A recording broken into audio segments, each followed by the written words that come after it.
여러분의 아침을 함께합니다. 94.5MHz YTN 뉴스 FM 신율의 출발 새아침.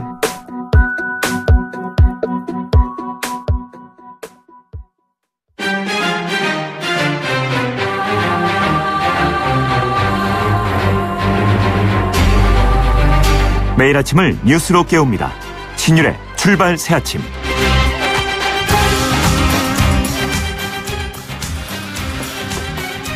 사드 문제로 갈등을 빚던 한중 양국은 다시 관계를 정상화하기로 합의했습니다. 간단히 이번 합의는 중국이 한국 사드 배치 체계에 반대한다라는 중국의 입장과 사드 체계는 제3국을 겨냥하지 않는 것으로 중국의 전략적 안보 이익을 해치지 않는다는 우리 입장이 병렬 나열되는 상태에서 이루어졌는데요. 제가 이 병렬 나열이라는 의미는 이번 합의가 한중 간의 이견 해소가 아니라 일종의 봉합으로 의미하는 것이다.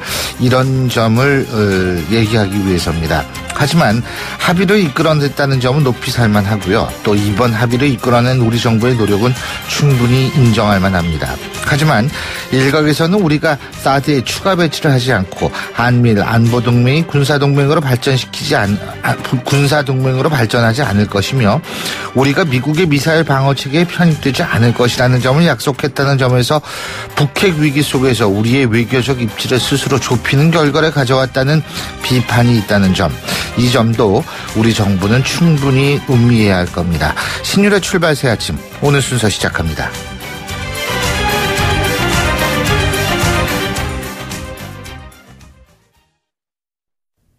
YTN 라디오 신율의 출발 새아침.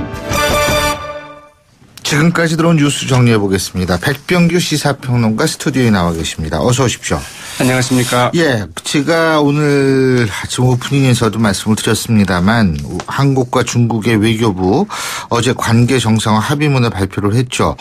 미 국무부도 이것을 환영한다 이런 논평을 내기는 낸 모양이더라고요. 네. 예. 이 한중 관계 정상화를 바라보는 미국의 시각 좀 상당히 좀 미묘할 수 있죠. 그럴 수밖에 없죠. 네, 미국으로서는 일단 그 한중 간의 그 사드 갈등이 이 봉합돼서 이 사드 문제와 관련해서 그 한국에 대한 그 정치적 외교적 부담을 이제 덜 수 있는 대목이 있는데요. 그러나 그 한중 관계 개선이 그 한미일 그 삼각동맹을 통한 그 대중국 압박과 포위라는 이 동북아에서의 그 큰 그림과는 또 배치되는 측면도 있다고 봐야 되겠죠. 미 국무부의 그 헤더 노어트 대변인 한중 관계 그 정상화 그 발표 뒤에 가진 브리핑에서 우리의 친구인 한국과 중국이 더욱 긴밀한 관계를 구축하게 돼 기쁘다. 북한의 위협으로 인해 그 절실해진 이 지역의 그 안정성이 그 강화되는 그 계기가 될 것으로 기대한다. 이렇게 얘기를 했습니다. 또 북한의 그 핵과 미사일에 대한 그 방어 차원에서 한국의 그 사드를 배치하겠다는 한국과 미국의 결정에는 그동안 아무런 변화가 없었다고 말하기도 했습니다. 예. 근데 그 트럼프 미국 대통령 다음 주. 그렇습니다. 오늘이 11월 첫날이네요. 그러고 보니까. 11월 1일입니다. 예. 그런데 비무장지대 DMZ는 방문하지 않는 쪽으로 결론이 났다고. 이거를 우리가 오늘 세 번째 얘기를 합니다. 그렇습니다. 이 주제에 대해서. 예. 네, 이 비무장지대 방문 여부를 놓고 그 트럼프 미 대통령 기자들에게 여러분들이 그 깜짝 놀랄 것이다. 이렇게 이야기를 했는데 일단 이것 가지고 깜짝 놀랄 일은 없을 것 같긴 한데요. 또 무슨 깜짝 놀랄 일이 있을까? 이제 또 이게 궁금해지기도 합니다. 트럼프 미 대통령 그 7일 방한 첫 공식 일정으로 그 경기도 평택의 그 주한 미군 기지인 이 캠프 험프리스를 방문하기로 했고요. 문재인 대통령과 그 정상회담을 갖고 이 국빈 만찬을 갔습니다. 그 다음 날인 8일에는 그 국회 연설을 갖고 국립묘지를 참배한 뒤에 바로 이제 그 베이징으로 출국을 하게 된다고 하죠. 예.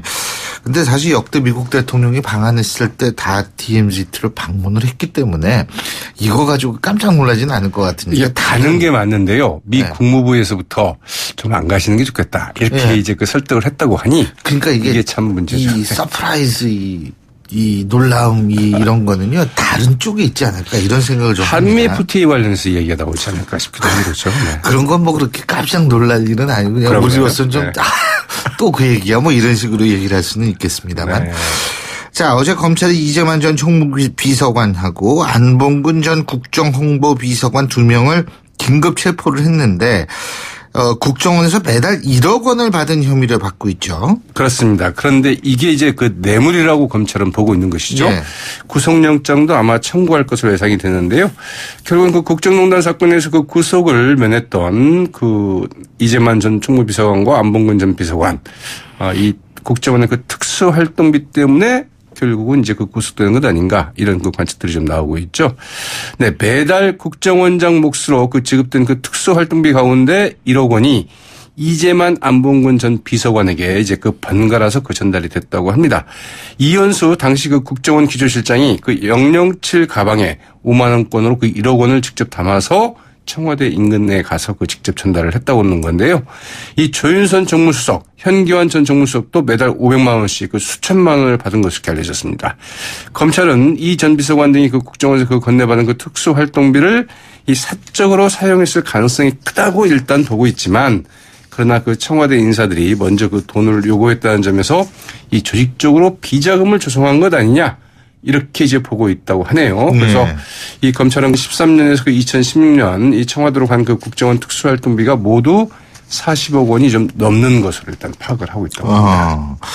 자, 그리고 그리고 007이라고 그러시네요. 네, 007입니다. 일반 죄송합니다. 사람들은 007이라고. 네, 007이죠. 네, 007이 맞습니다. 예. 그리고 홍종학 중소벤처기업 장관 후보자에 대한 이 대해서 야 3당은 지금 앞뒤가 맞지 않는다. 이렇게 얘기를 하면서 행동과 말이 다르다. 이런 점을 들어서 즉각 사퇴를 지금 촉구하고 있는데 청와대하고 여권은 아주 적극적으로 지금 방어하고 있어요. 네. 도덕적으로는 논란이 될 수 있지 모르겠지만은 법적으로는 문제가 없는 것 아니냐. 네. 그리고 인사청문 규정은 이 법적 논란을 좀 중점으로 봐야 되는 것 아니냐 이런 얘기인데요. 그러나 과연 네, 이 이제 그 청와대와 그 여권에서 네, 홍종학 그 장관 후보자를 그 방어할 수 있는지는 좀 더 지켜봐야 될 것 같습니다. 자유한국당과 그 국민의당, 바른정당 그 야 3당의 그 원내대표, 정책위 의장 어제 일제히 홍종학 후보자의 그 자진 사퇴 등을 이제 촉구하고 나섰는데 그러나 그 청와대는 아내와 미성년 딸의 그 지분 쪼개기 격세증여, 모녀 계약서 등으로 그 도덕성 논란에 휩싸인 그 홍종학 장관 후보자에 대해서 자꾸 도덕적으로 보도하는 것이 이해되지 않는다. 이러면서 오히려 그 언론에 좀 화살을 돌리기도 했습니다. 또 그 청와대 그 고위 관계자는 어제 그 춘추관에서 그 기자들과 만나서 홍 후보자 딸의 그 격세 증여, 즉 그 조부모 외할머니가 손주에게 바로 이 증여하는 것 문제와 관련해서 이 증여세를 다 냈고 국세청 홈페이지에도 그 방법이 가장 그 합법적인 절세 방안이라고 소개하고 있다. 이러면서 이제 불법이 아님을 강조를 했고요. 자, 증여를 받았다고 네. 이 홍종학 후보자를 그 존경하지 않을 수는 있지만 비난해도 될 것인지는 의문이다. 이러면서 그 야권과 언론의 공세에 좀 불만을 토로하기도 했습니다. 또 그 홍 후보자가 그 딸을 그 국제중학교에 그 진학시킨 것에 관해서도 이 특목고 폐지를 그 제도적으로 그 고치자는 것이지 딸이 국제중을 갔다고 도덕적으로 그 책임을 물어야 하는지 잘 이해가 안 간다. 그럼 여러분 즉 기자들도 쓰신 기사대로 살아야 하는 것 아니냐. 이렇게 대묻기까지 했다고 그러는데요. 자, 이제 홍종학 후보자의 그 딸이 소유하고 있는 것으로 돼 있는 지분을 소유하고 있는 것으로 돼 있는 상가의 건물 상가의 그 임대차 계약도 이게 그 갑질 계약이다 이런 논란까지 좀 나오고 있습니다. 이 세입자가 이 2달을 이제 임대료를 2달을 연체할 경우에 무조건 계약을 해약할 수 있도록 돼 있다거나 아니면 세입자의 그 고의나 과실 여부와 무관하게 건물에 훼손이 있을 경우에는 이를 그 세입자가 부담하도록 하는 이런 계약 내용이 들어가 있다고 하네요. 네. 근데 어쨌든 뭐 지금 이런 의혹들이 전부 범법에 관한 얘기는 아니죠. 그런데 이제 일반 국민들의 입장에서 볼 때는 너무 말 따르고 행동 다른 것 아닌가 이런 측면을 지금 얘기를 그렇습니다. 하는 거죠. 그래서 사실은 방어하기가 더 쉽지 않을 수도 있습니다. 자, 박근혜 전 대통령 출당과 같은 친박 청판 문제를 놓고 내부 긴장이 지금 고조되고 있는데요. 자유한국당은요. 어제 류석춘 혁신위원장이 서청원 의원을 맹비난했다고 그러네요. 네. 홍준표 대표와 혁신위원회 1위원회 일단 한 공동 운미체가 된 것 같죠. 류석춘 혁신위원장 탐욕과 거짓의 술수로 그 당을 분열시키는 모습은 반혁신적 정치 몰입의 그 전형이라면서 이 서청원 의원을 좀 맹비난을 했고요. 반혁신의 망동에 동조하는 자들이 있다고 한다면 역사적 죄인으로 규정할 것이다. 이러면서 그 동조 세력에 대한 그 중징계를 이제 경고하기도 했습니다. 예, 잘 알겠습니다. 오늘 말씀 여기까지 듣겠습니다. 고맙습니다. 네, 고맙습니다. 예, 지금까지 백병규 시사평론가였습니다.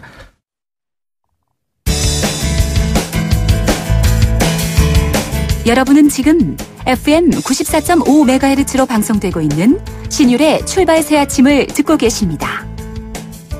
의견 주실 분은 짧은 문자 50원, 긴 문자 100원의 이용료가 드는 휴대전화 문자 메시지 우물정 0945번으로 의견 남기실 수 있습니다.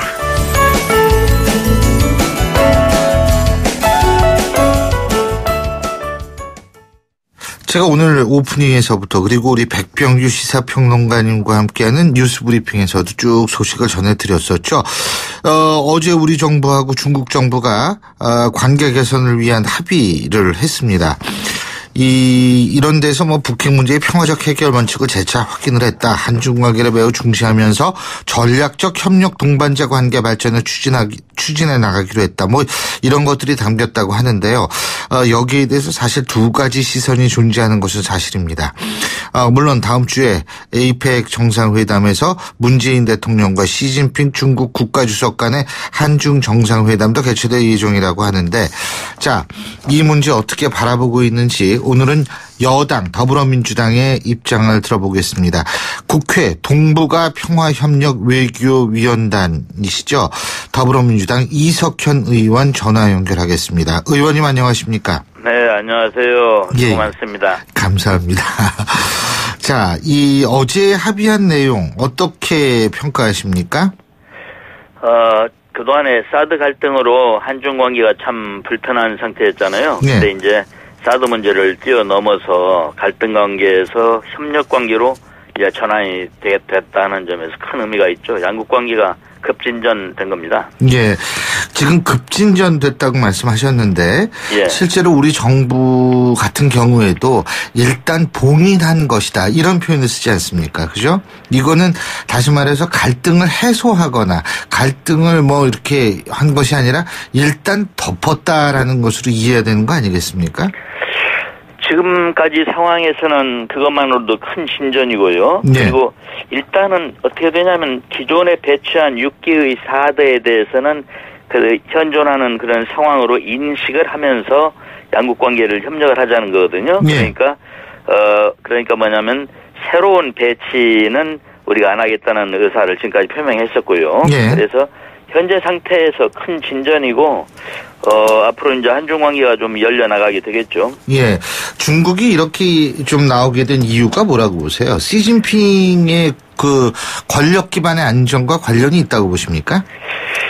그것도 그것이지만 이제 그동안에 네. 알려지지 않은 물밑 접촉이 또 있었던 겁니다. 그래서 우리 청와대가 굉장히 이제 성실성을 보인 건데 중국이 상당히 그 부분을 이해한 것 같고, 그러니까 금년 7월에 G20 정상회담 후에 8월 달에 네. 청와대 정의용 안보실장이 중국 가가지고 양재츠 국무위원을 만났어요. 네. 양재츠 국무위원이 누구냐면은 중국 외교사령탑이라고도 흔히 말하는데, 예. 그 사람이 이번에 최근에 19대 전인대에서 외교관 출신으로는 14년 만에 중앙 정치국원으로 발탁되었을 만큼 중요한 사람이거든요. 예. 최고 권력기관에 들어간 사람인데, 이 사람하고 우리 정의용 안보실장이 깊은 대화를 해가지고 앞으로 우리 양국 협력을 위해서 길을 터보자 하는 것으로 시작이 됐던 겁니다. 그래서 그 뒤에 이제 어제 발표했듯이 남관표 안보실 2차장이죠, 우리 거기가 중국을 2차례 갔었고, 또 중국의 이제 외교부의 콩슈안 유 부장조리, 우리로 치면 그게 외교부 차관부죠. 네. 그 사람이 또 우리나라에 또 왔었고, 그 뒤에. 예. 그러면서 이제 오고 가면서 몇 차례 서로 왕래하면서 깊은 협의들이 있었던 겁니다. 예. 실은 이 콩슈안 유는 금년에 한 번 왔지만 작년에도 4월 달에 한 번 한국을 다녀간 사람입니다. 예. 자, 지금 말이에요. 예. 그리고 일각에서는 이제 중국이 이렇게 나온 데는, 이 한미일 삼각 동맹이 오히려 더 강해질 가능성이 있고, 북한을 무조건적으로 두둔할 수 없는 상황에서 이러다가 한반도에 대한 영향력이 축소될 것을 두려워했을 뿐만이 아니고, 경제적인 손해도 이게 좀 있기 때문에 결국은 그렇습니다. 우리랑 예. 했다. 이런 분석 동의하세요? 저도 같은 생각입니다. 무슨 뜻이냐면은 지금 이제 1차적으로는 우리가 그렇게 끈질기게 설득한 데 대해서 저 사람들이 신뢰하기 시작했다는 거고요. 한국 문재인 정부를. 또 하나는 방금 말씀한 대로 이제 우리 한미일 협력 관계가 갈수록 강화되고 있잖아요. 중국만 빼놓고. 예. 여기에 대해서 중국이 조금 불안할 수 있죠. 그래서 북한하고는 지금 제재를 하니까 더욱 멀어지고 우리 한국하고는 또 안 좋고 이런 상황이 자기한테 유리하지 않다고 느꼈을 거고요. 그리고 이제 또 경제적인 측면에서도 보면 경제 관계가 거꾸로오니까 우리도 손해가 많았지만 사실은 중국도 손해가 많았습니다. 왜냐하면 중국도 우리나라와의 무역에 많이 의존하고 있었잖아요. 상호간에. 예. 그런데 이제 경제 피해가 예를 들자면 예를 들어 한류 콘텐츠를 차단했다. 중국이. 그러면은 한류 콘텐츠에 대한 중국 기업들의 수요가 또 엄청나거든요. 그런 예. 것이 차단되니까 필요한 만큼 제공이 안 되니까 중국이 손해고. 또 최근에 추석 때만 하더라도요. 중국으로 가는 우리 여행객들이 작년에 비해서 29%나 감소했었어요. 네. 근데 어디로 가냐고 그 사람들이 일본으로 갔어요. 일본은 여행객이 97%나 증가했던 거고 일본으로 가는 건. 네. 그래서 이 껄끄러운 중국과 한국 관계가 우리만 손이 아니라 중국도 손해였기 때문에 그런 여러 가지 면을 아마 감안했으리라고 생각합니다. 자, 이 중국 그러면은 경제 보복이 이제 완전히 끝났다고 보십니까? 일단은요, 사드를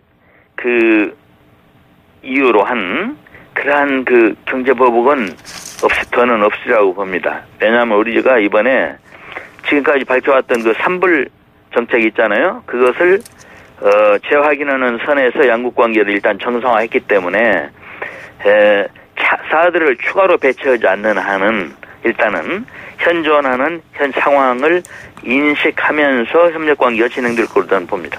지금 산불 정책 이석현 의원님께서 말씀하셨는데요. 네. 우리가 3노라고도 얘기를 하는데 예. 이거 산불이라는 게 그거죠. 한미일 삼각 안보 동맹을 군사 동맹으로 발전시키지 않겠다. 예, 예. 사드 추가 배치를 하지 않겠다. 예. 그리고 미국 MD 체계에 한국이 참여 안 한다. 참여하지 않겠다. 이건데. 예. 이것을 공식적으로 중국과 합의를 한 것을 두고서 우리의 외교적 입지를 스스로 축소시켰다는 비판이 있습니다. 어떻게 보십니까? 그것은 사실은 이미 우리가 이 세 가지 정책은 이미 누차 스스로 우리가 표명해 왔던 거거든요. 그것을 중국이 믿을만하게 재확인한 것에 불과하고요. 또 네. 우리가 더 양보한 것은 없습니다. 그래서 이왕에 우리가 기존 입장을 중국이 믿을 수 있게 설득했다는 것 이상으로 우리가 양보한 것은 없습니다. 예. 이게 만일 미국이 사드 추가 배치를 얘기할 가능성도 없다고 보세요?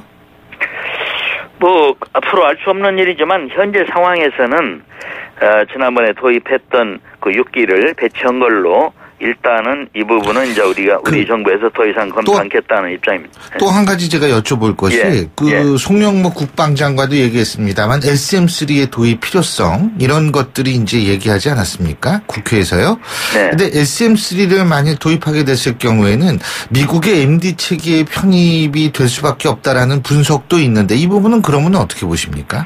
그런 부분은 앞으로 민감한 문제로서 깊이 검토할 문제지만은 최소한 기본적으로 우리가 미국의 미사일 방어 체계에 들어가지 않겠다는 것이 기존 입장이니까 그것을 이제 MD 체계 편입으로 볼 건가 또 그렇게 과연 송영무 장관이 한 얘기가 당장 실행될 일인가 이런 건 좀 더 두고 봐야 할 문제 같습니다. SM3의 도입은 필요하다고 보십니까? 이석현 의원님께서는?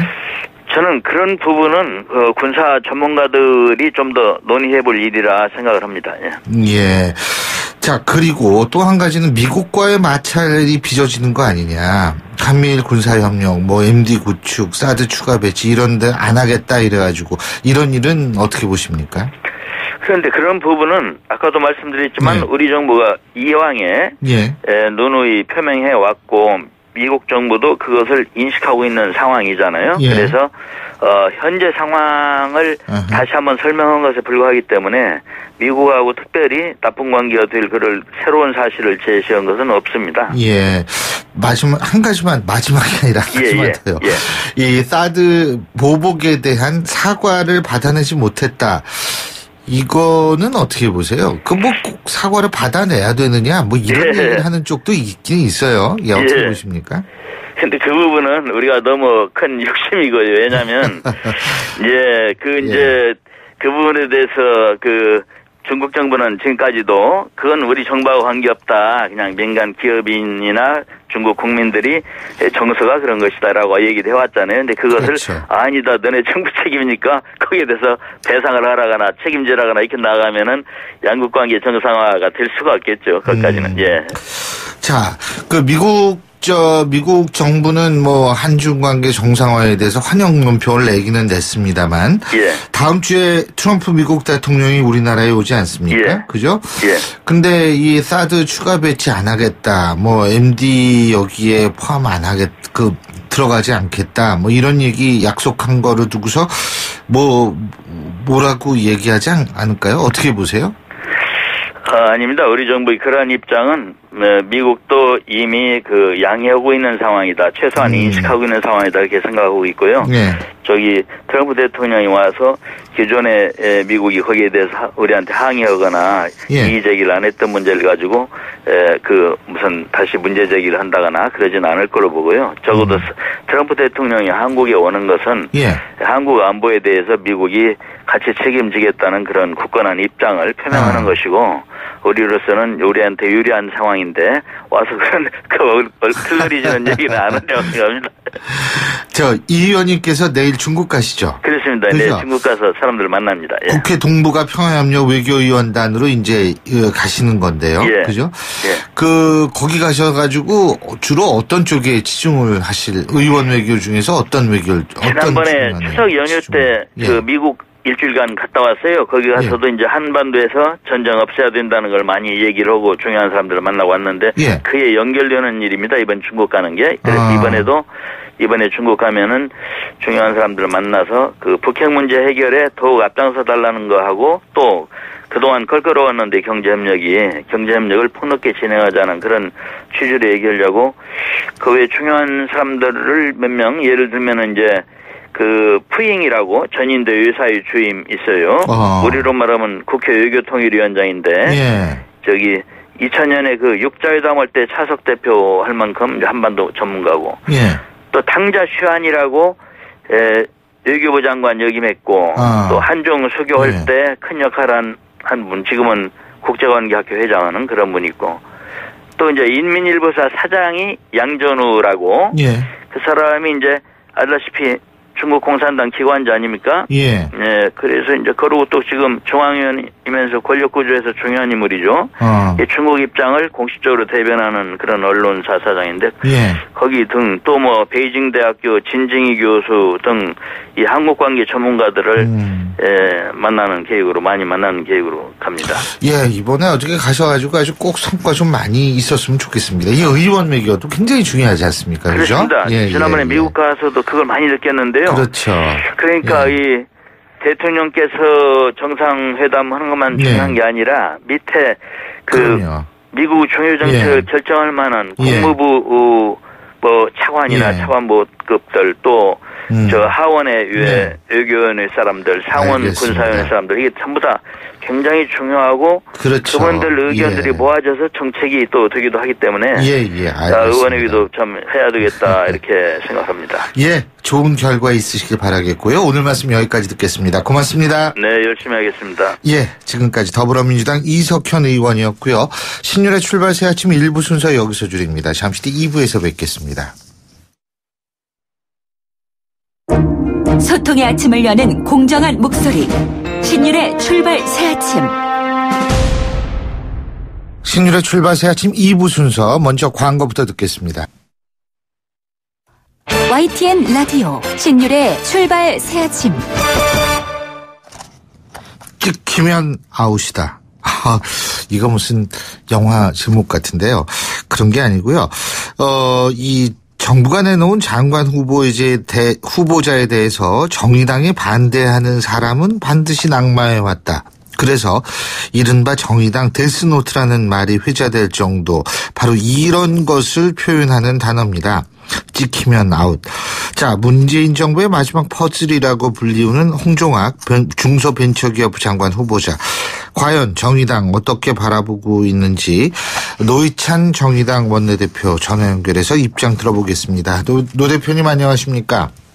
네, 안녕하십니까? 예. 어떻게 보세요? 홍종학 후보자. 네, 뭐 저희들도 어저께 의원총회에서 이 문제를 다뤘는데 일단은 우리 여러 지금 의혹이라거나 또는 여러 가지 문제점들이 지적되고 있기 때문에 엄정한 좀 시각을 가지고 좀 신중하게 그 청문회까지 지켜보기로 했습니다. 예. 예. 지금 의혹과 문제점이라고 말씀하셨는데요. 자, 어떤 의혹입니까? 문제점은 어떤 문제점이고요? 일단은 이 재산을 갖다가 이렇게 격세 상속이죠. 격세 증여죠. 그래서 손자에게 네. 상속하면서 이렇게 세금 포탈 의혹이 있는 것이고요. 그 다음에 이제 여러 가지 딸 아이 그 학교 보낸 문제라거나 아직은 청문회가 열리지도 않은 상태고 자료도 이제 겨우 공개되고 있는 상황이어서 좀 더 어떤 상황이 더 나올지는 지켜봐야 될 것 같습니다. 재산의 격세 증여가 문제라고 말씀하셨는데 지금 지금 청와대 쪽에서는 이거는 국세청 홈페이지에서 오히려 상당히 격려가 아니라 이 추천하는 그런 방식이다. 예? 이런 얘기를 하는데 이 부분 어떻게 보세요? 일단은 지금 세금 문제가 한 가지는 아닙니다. 근데 이제 증여 부분은 네. 증여 말고도 이제 이자 소득세 제대로 냈느냐, 이자 소득세에 대한 부가가치세 제대로 냈느냐 이런 쟁점들이 남아 있는데요. 예, 증여 문제 자체는 불법은 아니죠. 네. 불법은 아니고 일반적으로 쓰는 방식이긴 합니다. 이제 예를 들면은 집을 구입했을 때 네. 한 사람의 이름으로 안 하고 부부의 각각의 어떤 지분으로 이렇게 공동 소유로 설정하는 것 이런 경우도 나중에 이제 자식들에게 증여할 때 증여세가 감면 절세되거든요. 예. 그런 방식 등은 이제 세무서에서도 이제 권장하고 있는 방식이기도 하죠, 사실은. 그렇다면은 예. 이거 문제가 될 게 없다는 아니요, 말씀이시죠? 사실은 도덕적으로는 문제가 있죠. 도덕적으로 문제가 있다. 그렇죠. 격세 증여를 하게 되면 아무래도 이제 한 차례 세금 낼 기회가 없어지는 거기 때문에 예. 절세가 되는 지점이 있어서 그래서 격세 증세를 할 경우에는 추가로 30%를 더 추가로 세금을 내게 돼 있습니다. 지금도. 예. 아니 근데 이게 기본 증여세에다가 추가 30%를 더 내게 돼 있는데 그 30%가 작지 않느냐. 그래서 저 같은 경우에는 50%로 더 늘리자. 이 소득세 개정 법안도 세금 세법 개정안도 지금 내놓고 있는 상황입니다. 근데 지금 노회찬 대표님께서 좀 전에 뭐라고 말씀하셨냐면 그런 격세 증여나 이런 것들은 사실 국세청이나 이런 데서 권장해 주는 거다 이런 말씀하셨잖아요. 근데 이게 도덕적으로 문제가 있다라고 또 말씀하셨는데 그렇다면 도덕적인 문제가 있는 것을 정부가 권장한다는 말씀이세요? 결과적으로는 그런 거죠. 그래서 저는 그렇다. 그래서 그 문제가 있기 때문에 예. 도덕적인 문제를 조금 감소시키기 위해서는 격세 증여할 때는 세율을 더 높여야 된다. 예. 그래서 저도 세율을 더 50%로 높이는 개정안을 지금 제출해 놓은 상황입니다. 자, 그러면은 말입니다. 대표님. 이게 이 홍종학 후보자가 도덕적으로 문제가 있다라고 생각하시는 겁니까, 지금? 아니요, 우리 국민들의 눈높이에서 볼 때는 지금 빈부격차가 극심하지 않습니까? 예, 그렇죠. 예, 경제적으로 어려운데 그냥 중학교 다니는 어린 아이에게 수억 원대의 어떤 재산이 이렇게 물려지는 상황 자체가 아무리 법적으로는 하자가 없다 하더라도 이제 공직 후보자의 자녀가 그런 식으로 돼 있다는 데서는 마음이 불편한 거죠. 그러면 국민들의 정서에는 도대체 이 정부가 어떤 이제 철학과 가치로 무장하고 있는가에 대해서 의문을 갖게 되는 그런 지점이 있는 건 사실이죠. 예. 그렇다면은 지금 그 홍종학 후보자에 대해서 정의당 내부에서 부정적인 기류가 더 많다 이렇게 이해해도 되겠습니까? 아니요, 아직 그렇게 지금 저희들이 뭐 단정한 건 아니고요. 왜냐면은 이 지금 증여세 하나만 얘기할 문제는 아닐 것 같고요. 그 이자 소득세라거나 이자 소득세 부가가치세라거나 앞으로 또 확인해야 될 지점들이 많기 때문에 이런 부분에 대한 어떤 그 면밀한 좀 검증을 한 후에 판단할 문제라고 저희들은 보고 신중하게 지금 보고 있는 것입니다. 그러니까 지금 뭐 데스노트에 오를 수도 있고 안 오를 수도 있다 이런 말씀이시네요. 결론적으로 보면. 데스노트라는 거는 저희들이 무슨 그런 노트를 한권 갖고 있는 건 아니니까요. 일본 영화 제목이죠, 이거는 사실은. 그렇습니다. 그렇군요. 자, 요건 조금 다른 얘기인데요. 다음 주에 우리나라 외교 분야에서 아주 중요한 한 주가 될 것 같아요. 트럼프 미국 대통령도 오고, 그죠? 근데 일단 어제 한중 관계 개선에 대한 합의문이 발표가 됐는데, 이 합의문 어떻게 평가하십니까? 더 이상의 상황의 악화가 양국에 더 치명적인 그 손실을 주기 때문에 현 상황에서 이제 좀 봉합하는 그리고 전략적 타협을 한 경합물들이 보여집니다. 전략적 타협. 그 어떤 의미죠? 일단은 사드에 대해서 그 중국이 강력하게 반대를 해왔는데 반대한다는 입장은 고수하되 그 사드 들어온 것 때문에 그 관계를 냉각시키거나 악화시키거나 하는 일을 중단하겠다는 것이거든요. 그 대신에 여러 가지 다른 어떤 중국이 우려하는 지점에 대한 어떤 보장, 예를 들면 한미 1일까지 포함하는 군사동맹, MD, 그 다음에 이제 미국 MD 편입 이런 부분에 대해서는 한국에서 안 하겠다는 얘기를 함으로써 중국을 좀 달래주는 그런 타협이 양국 간에 있었던 것 같습니다. 그래서 이거는 지금 시기로서는 최선이다 이렇게 생각하시는 거죠? 일단 사드 들어와 있는 것이 이제 이미 엎질러진 물처럼 되어 있는 상황에서 상황에서 뭐 최상이라기보다는 지금 이제 문제를 이제 더 악화시키지 않기 위해서 봉합한 그런 상황이 아닌가 생각됩니다.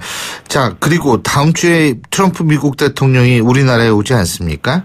그런데 이게 오기 전부터 벌써 뭐 경제 문제 얘기하고 이러는 모양이에요. 이건 결국 한미 FTA 문제인 것 같은데. 자, 여기에 우리가 어떻게 대응해야 된다고 보십니까? 저는 한미 FTA에 있어서 트럼프의 벼랑 끝 전술을 휘말려서는 결코 안 된다고 봅니다. 우리는 대한민국 정부는 대한민국 국익을 위해서 존재하는 정부 아니겠습니까? 그렇죠. 그렇기 때문에 그 한미 FTA라는 협정 자체가 업종에 따라서 산업에 따라서 어떤 거는 이쪽이 유리하고 어떤 건 저쪽이 유리하고 이게 섞여 있는 것인데 미국이 다소 이렇게 불리하거나 유리하지 않은 걸 끄집어내가지고 그것만 이렇게 미국이 유리하게 바꾼다면은 우리는 결과적으로 손해가 되는 거죠. 그래서 그 상호 호혜의 입장에서 이 문제를 다뤄야 된다. 일반적으로 미국의 이익을 더 늘리고 한국의 손해가 더 커지는 그걸 정부가 용인해서는 안 될 거라고 봅니다. 물론 뭐 당연히 그렇게 해야겠죠. 근데 뭐 깜짝 놀랄 만한 뭐가 있다. 트럼프 대통령도 이런 얘기를 하지 않습니까? 우리 노회찬 대표님 보실 때 그게 뭐라고 보세요? 그냥 추측할 수밖에 없지만. 그렇죠. 제가 잘 안 놀라는 사람이긴 한데. 잘 안 놀라세요? 좋습니다. 또 한 가지 제가 여쭤볼게요. 왜 안봉근 이재만 청와대 두 전직 비서관이 체포되지 않았습니까? 그죠? 이게 이제 이유가 국정원의 특수활동비 때문에 그런 거 아닙니까? 이게 매해 10억, 한 달에 월 1억씩 007 가방에 넣어가지고 줬다. 지금 이렇게 알려지고 있는데요. 근데 이제 보수당들은 역대 대통령도 봐야 된다. 박 전 대통령 때 최초로 일어난 일인지 의문이다. 이런 얘기를 하거든요. 이 부분은 어떻게 보십니까? 저는 뭐 그런 의혹은 있을 수 있는데. 문제는 뭔가 하면은 그게 뭐 막연히 이번에 그랬으니까 그전에도 그러지 않았겠느냐, 이렇게 볼 문제는 아니라고 보고요. 왜냐면 제가 볼 때 이게 용돈이라면 관례적으로 줬을 수도 있다고 봅니다. 근데 이게 지금 액수가 용돈 수준이 아니에요. 이게 1년에 한 10억씩 줬다는 건데, 예. 10억이면은 그 외교통상부 그 특수활동비보다 많아요. 거기가 한 9억 정도 되거든요. 9억이 채 안 되는데, 그래서 이게 일개 부처의 특수활동비를 능가하는 그 측면이 있다는 것이고요. 조윤선 장관에게 월 500중고만 보더라도, 그 정무수석에게, 이거는 활동비라고 봐야 됩니다. 어떤 활동에 쓰여지느냐가 중요한 쟁점이에요. 이거는 활동비다. 조윤선 전 장관한테 준 건 활동비다. 아니요. 조윤선 그 정무수석에게 준 것보다도 액수가 훨씬 많지 않습니까?